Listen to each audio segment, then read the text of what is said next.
The Story of Princess Hase, A Story of Old Japan, Part 1. Japanese Folk Tale. Many, many years ago there lived in Nara, the ancient capital of Japan, a wise state minister, by name Prince Toyonari Fujiwara. His wife was a noble, good, and beautiful woman called Princess Murasaki, Violet. They had been married by their respective families according to Japanese custom when very young, and had lived together happily ever since. They had, however, one cause for great sorrow, for as the years went by no child was born to them. This made them very unhappy, for they both longed to see a child of their own who would grow up to gladden their old age, carry on the family name, and keep up the ancestral rights when they were dead. The prince and his lovely wife, after long consultation and much thought, determined to make a pilgrimage to the temple of Hase no Kwannon, goddess of mercy at Hase, for they believed, according to the beautiful tradition of their religion, that the Mother of Mercy, Kwannon, comes to answer the prayers of mortals in the form that they need the most. Surely after all these years of prayer she would come to them in the form of a beloved child in answer to their special pilgrimage, for that was the greatest need of their two lives. Everything else they had that this life could give them, but it was all as nothing because the cry of their hearts was unsatisfied. So the Prince Toyonari and his wife went to the temple of Kwannon at Hase and stayed there for a long time, both daily offering incense and praying to Kwannon, the Heavenly Mother, to grant them the desire of their whole lives, and their prayer was answered. A daughter was born at last to the Princess Murasaki, and great was the joy of her heart. On presenting the child to her husband, they both decided to call her Haseheim, or the Princess of Hase, because she was the gift of the Kwannon at that place. They both reared her with great care and tenderness, and the child grew in strength and beauty.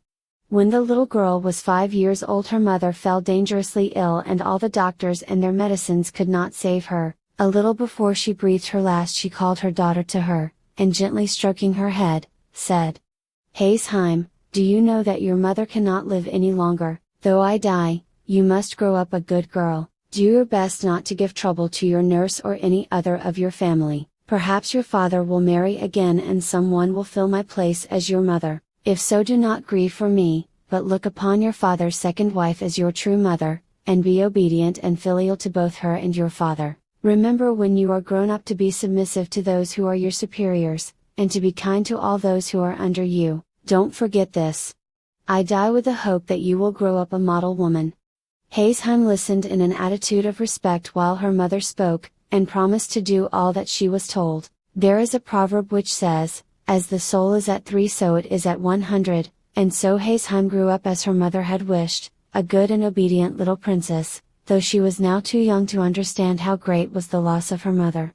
Not long after the death of his first wife, Prince Toyonari married again, a lady of noble birth named Princess Terute, very different in character, alas, to the good and wise Princess Murasaki. This woman had a cruel, bad heart. She did not love her stepdaughter at all, and was often very unkind to the little motherless girl, saving to herself, "This is not my child, this is not my child."